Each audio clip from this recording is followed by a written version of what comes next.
আর সবাইকে বলছি বিদ্যুৎ বিল ঠিক মতো না দিলে পরিষেবাটা কোথা থেকে দিব? এটা তো প্রশ্ন। আর সবাইকে বলছি বিদ্যুৎ বিল ঠিক মতো না দিলে পরিষেবাটা কোথা থেকে দিব? এটা তো প্রশ্ন। এখানে পূজার আগে যেন বিশালগড়বাসী প্রপার বিদ্যুৎ পরিষেবা পায়, সেই জন্য আমরা আজকে একটা মিটিং করলাম।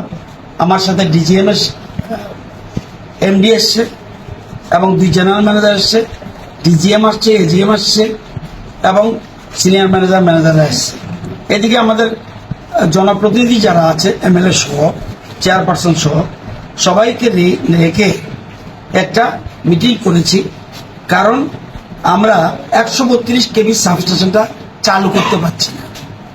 প্রবলেমটা এখানে কোটি কোটি টাকা খরচ করে 132 কেবি সাবস্টেশন করেছি।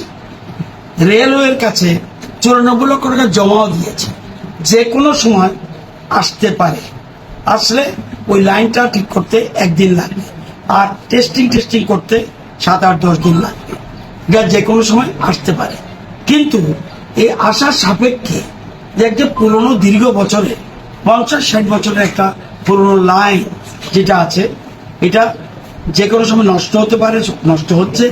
এই জন্য ওই লাইনটাকে যেখানে যেখানে খারাপ পরিস্থিতি আছে এটা দেখে আমরা রিপেয়ারিং এর কাজ শুরু করছি। আশা করি এটা কোনো অসুবিধা হবে না। এবং বিশালগড়ের জন্য স্পেশালি একটা গাড়ি স্ট্যান্ড বাই থাকছে, আরো 2টা গাড়ি স্ট্যান্ড বাই রাখার জন্য বলছি। প্লাস আরেকজন সিনিয়র অফিসার স্ট্যান্ড বাই রাখবো আপ টু দেওয়ালি, যাতে কোনো অসুবিধা না হয়। আর ডিজিএম যিনি, ওনার কাছে যেন একটা গাড়ি স্ট্যান্ড বাই আছে, আরো 1-2টা যাই লাগো সেটা দিয়ে রাখবো, যাতে কোনো অসুবিধা না হয়। এবং আর কি কি প্রবলেম আছে, কি সমস্যা আছে, এটাও জেনে রাখলাম। ধীরে ধীরে এগুলি হবে।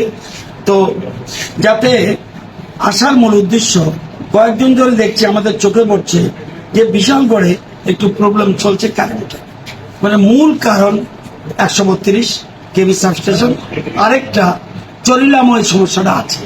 সেগুলি আমরা এই 2টা লাইন যখন রেল লাইনের উপর দিয়ে আনতে হয়, তাদের টাকা দিতে হয়, সে টাকাও জমা দিয়ে দিয়েছি মার্চ মাসে। যাই হোক, আমরা আলোচনা করেছি।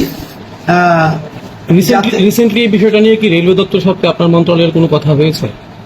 মার্চ মাসের টাকা দিয়ে দিয়েছি, রেগুলার কথা বলছে। এবং টিপিটিএল এটা দেখে, উনি জেনারেল ম্যানেজার রঞ্জন দা বর্মন, উনি নিজেও এখানে এসেছেন। আমরা আলোচনা করছি। সমস্যা থাকবে, সমাধানের পথ খুঁজতে হবে, এটা হলো মূল কথা। আর সবাইকে বলছি বিদ্যুৎ বিল ঠিক মতো না দিলে পরিষেবাটা কোথা থেকে দিব? এটা তো প্রশ্ন।